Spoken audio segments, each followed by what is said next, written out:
Hello जी, मैं हूं सोहेल। उम्मीद करता हूं सब लोग ठीक होंगे। स्वागत करता हूं एक बारी फिर से एक नए वीडियो में। तो जी, पाकिस्तान ने न्यूजीलैंड को 5 मैचेस की T20 सीरीज के तीसरे मैच में ऑकलैंड में ईडन पार्क में 9 विकेट से हरा दिया है। पाकिस्तान बड़ा टारगेट एक चेज कर रहा था 206 रन का, जो कि पाकिस्तान ने 16 ओवर्स में ही ये इतना बड़ा टारगेट चेज कर लिया with the help of Mohammad Haris की जो इनिंग्स थी। 20 बॉल्स में 41 रन, उसके बाद हसन नवाज के 47 बॉल्स में 45 बॉल्स में 105 रन, उसके बाद सलमान अली आगा की जबरदस्त इनिंग 31 बॉल्स में 51 रन्स ने हेल्प किया पाकिस्तान को ये टारगेट 16 ओवर्स में अचीव करने के लिए। बेहतरीन मैच था, स्पेशली जो यंगस्टर्स ने जिस तरह से आज परफॉर्म किया है पाकिस्तान के लिए, मोहम्मद हैरिस ने और हसन नवाज ने। हसन नवाज पहले 2 मैचेस में फेल हुए थे, खाता भी नहीं खोल पाए थे, बातें चल रही थी मीडिया में इनको शायद ड्रॉप कर दिया जाएगा, हसन नवाज को ड्रॉप कर दिया जाएगा। बट मैंने जब पिछला वीडियो किया था, मैंने अपने पिछले वीडियो में कहा था कि भाई अगर आपने एक यंगस्टर को आप टीम में लेके गए हैं, आप टूर में लेके गए हैं, तो आप उसको पूरा चांस दें, पूरी सीरीज दें। 2 मैचेस के बेस पे आप किसी को क्रिटिसाइज नहीं कर सकते, किसी को बाहर नहीं कर सकते। एक ब्रेव डिसीजन था सलमान अली आगा कप्तान का और इनके जो इंटरिम कोच हैं आकिब जावेद का। ब्रेव डिसीजन था उनको बैक करने का, उनको खिलाने का, और आज देखें उसने मैच जितवा दिया, आपको वन साइडेड मैच कर दिया। पहले 10 ओवर्स में ही जो है वो मैच एक साइड पे कर दिया था हसन नवाज ने और मोहम्मद हैरिस ने, खासकर पावर प्ले के अंदर जिस तरह से बैटिंग करी थी। पावर प्ले की T20 हिस्ट्री का, पाकिस्तान की T20 हिस्ट्री का पावर प्ले का सबसे ज्यादा स्कोर आज लगा दिया पाकिस्तान ने, 75 रन 6 ओवर्स में। इससे पहले आई थिंक 74 था, वो 2018 में था, आई थिंक जब सरफराज अहमद कप्तान थे। तो बात करूंगा जो ये यंग ब्लड है, जिस तरह से बैटिंग करी है मोहम्मद हैरिस ने, जिस तरह से शुरुआत करी थी मैच के पहले ओवर की दूसरी बॉल पे, आई थिंक हाँ दूसरी तीसरी बॉल पे ही छक्का लगा दिया था मोहम्मद हैरिस ने। और उसके बाद फिर हसन नवाज थोड़ा सा अनकंफर्टेबल लग रहा था शॉट्स खेलते हुए, बट जिस तरह से कॉन्फिडेंस आया वो मोहम्मद हैरिस को देख के, जिस तरह से मोहम्मद हैरिस ने वो बैटिंग करी, स्कूप शॉट विकेट के ऊपर से सीधा लॉन्ग ऑफ पे छक्का, बड़ी जबरदस्त बैटिंग करी मोहम्मद हैरिस ने। और 20 में 41 किया, वो एक टोन सेट किया, एक बेस बना के वो आउट हुआ कि भाई बहुत इजी है बैटिंग करना, जाओ मारो और मैच जीतो। फिर वो जो है वो लेगेसी जो है मैच के अंदर, वो हसन नवाज ने वो फिर कैरी ऑन करा। 11 बॉल्स में आई थिंक 11 थे हसन नवाज के। उसके बाद जो उसने बैटिंग करी है अगली 35 बॉल्स में, उसने आई थिंक 94 रन कर दिए, जो कि बहुत ही काबिले तारीफ बैटिंग थी। 7 छक्के और उसने आई थिंक 8 चौके लगाए हैं मेरा ख्याल है, 10 चौके उसने, 7 छक्के लगाए हैं। मोहम्मद हैरिस ने 3 छक्के और 4 चौके लगाए थे। सलमान अली आगा ने जो नीचे आके एक बहुत ही बेहतरीन कैप्टन नॉक खेली है 31 में 51 रन की, वो बहुत ही बेहतरीन थी यार। थोड़ा सा टाइम लिया, 10-12 बॉल्स लिए सलमान अली आगा ने। पहले 11 बॉल्स में आई थिंक 11 रन थे उसके, और उसके बाद 20 बॉल्स में उसने 40 कर दिए। यानी जिस तरह से उसने अपना स्ट्राइक रेट को एक्सेलरेट किया, और ये उसने हमें दिखाया है पिछले 2 मैचेस में, आज के मैच में ऑकलैंड में, और इससे पिछला जो मैच था कहाँ हुआ था मुझे याद नहीं आ रहा यार। वहां पे जो पिछले 2 मैचेस हुए हैं, पिछले मैच में भी उसका strike rate I think 160 plus का था, और आज के मैच में भी उसका जो स्ट्राइक रेट था वो 164 का था। हसन नवाज पे फिर से आऊंगा। हसन नवाज के बारे में कहा जा रहा था इसको बहुत जल्दी खिला दिया गया है, ये अभी कच्चा प्लेयर है, अभी पका हुआ नहीं है। तो यार देखो, मैंने पिछले वीडियो में बात करी थी कि हाँ जरूर है ऐसा कि जल्दी इसको ले आए हैं, अभी इसका करियर कोई खास, कोई उतना बड़ा करियर इसका है नहीं है। चाहे आप डोमेस्टिक में देख लें, चाहे वो PSL देख लें, मैं आपको इसके करियर के बारे में बता देता हूँ, कोई उतना ज़्यादा कोई बड़ा करियर नहीं है, बिल्कुल अभी छोटा लड़का है यार। 22 साल इसकी उम्र है। T20 का करियर तीसरा मैच ये खेल रहा था, 105 रन किए हैं। इसका करियर कि मैं क्या ही बात करूं यार। फर्स्ट क्लास में इसने आई थिंक 5 मैचेस खेले हैं, और लिस्ट ए के इसके 11 मैचेस हैं, और T20 के इसके आई थिंक 26 मैचेस हैं, कुछ इस तरह से।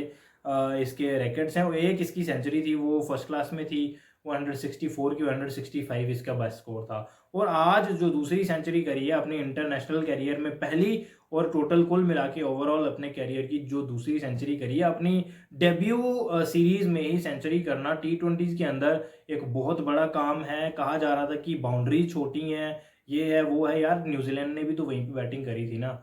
कहीं कितनी सारी टीमें आती हैं वहाँ पे ग्राउंड में खेल के जाती हैं, बट इसका मतलब ये नहीं है कि अगर कोई यंगस्टर परफॉर्म कर दे और आप ये लेबल लगा दें कि भाई बाउंड्री छोटी थी। बाउंड्री छोटी न्यूजीलैंड के भी सेम मैच में उसी ग्राउंड पे खेल रही थी ना। न्यूजीलैंड कोई मेलबर्न में तो खेल नहीं रही थी 80 मीटर वाली बाउंड्री पे, 85-88 मीटर वाली बाउंड्री पे, वो भी यहीं पे खेले हैं। तो पाकिस्तान ने बॉलिंग भी अच्छी करी थी, जिस तरह से उन्होंने बॉलिंग करके 25-30 रन पहले उनको रोक लिया। तो बॉलिंग पे भी बात करते हैं, बट बैटिंग का जिस तरह से मैंने कहा, मोहम्मद हारिस ने एक टोन सेट की, बेसमेंट सेट की, और उसके बाद हसन नवाज और स्पेशली सलमान अली आगा ने जिस तरह से कैप्टन स्नॉक खेली है वो बहुत ज़बरदस्त था। बैकिंग की ज़रूरत है इन प्लेयर्स को ना, ये जो नए लड़के हैं बैकिंग की ज़रूरत है। और जिस तरह से इन्होंने परफॉर्म किया है और ये इन्होंने बता दिया कि भाई जो प्लेयर्स थे, जो बातें थी वो हो गुजरी हैं, आप उनको पीछे मुड़ के ना देखें, हमारे पे इन्वेस्ट करें, हम आपको करके दिखाएंगे। ये सीरीज शुरू होने से पहले जो स्टेटमेंट्स आई थी इन सभी खिलाड़ियों की, हम जो है वो दिलेर क्रिकेट खेलना चाहते हैं, हम आज वाली क्रिकेट खेलना चाहते हैं जो आज के दौर में क्रिकेट खेली जाती है, T20 क्रिकेट, अपडेटेड क्रिकेट जो है वो खेली जाती है। हम उसी तरह की क्रिकेट खेलेंगे, फेयरलेस क्रिकेट खेलेंगे। और आज उसका नमूना हमने देखा है बैटिंग में, खासकर बॉलिंग पे आ जाते हैं। पाकिस्तान की बॉलिंग की अगर मैं बात करूं तो बॉलिंग में 200 रन लगे हैं, 205 रन लगाए थे, 204 रन लगाए थे यार न्यूजीलैंड ने। बट फिर भी ये कहा जा सकता है कि पाकिस्तान के बॉलर्स ने ना बॉलिंग अच्छी करी थी, क्योंकि ये छोटा ग्राउंड था। न्यूजीलैंड को यहाँ पे कम से कम 230-40 के आसपास रन करने चाहिए थे।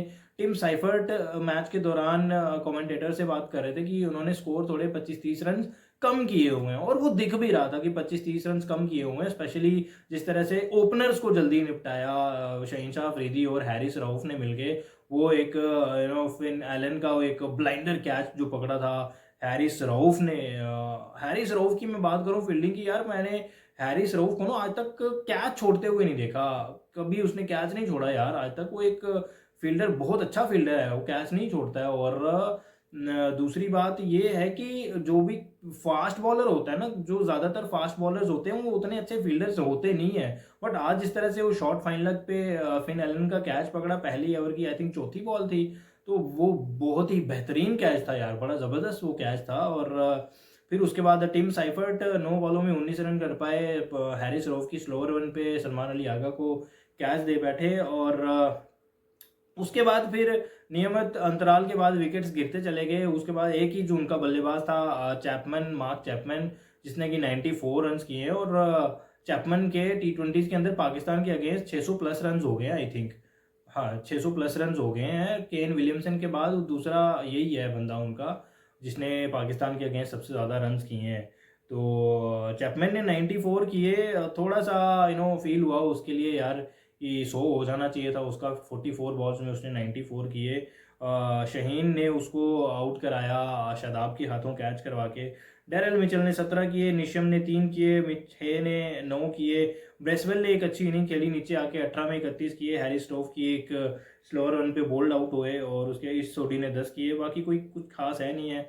बात करूं मैं सलमान अली आगा की, ये इसकी बॉलिंग की पाकिस्तान की, तो शहीनशाह अफरीदी ने बहुत अच्छी बॉलिंग करी है, बहुत अच्छी ठीक ठाक बॉलिंग करी है, डिसेंट से आप थोड़ा ऊपर कह सकते हैं। 4 ओवर्स में 36 रन, 2 विकेट। पहले 3 ओवर में 19 रन थे, बट वो लास्ट वाला ओवर जो फील्डिंग की वजह से 7-8 रन एक्स्ट्रा गए उसकी बॉलिंग पे, अगर वो नहीं जाते तो और भी मेरा ख्याल है 30 से नीचे नीचे निपट जाता। अबरार अहमद 3 ओवर 43 रन, पहले ही ओवर में 17 आई थिंक 17-18 लग गए थे। उसके बाद एक ओवर अच्छा किया, फिर लास्ट में फिर से जो जिस ओवर में इसने 2 आउट किए हैं उस ओवर में भी आई थिंक 12-13 रन इसको लगे हैं।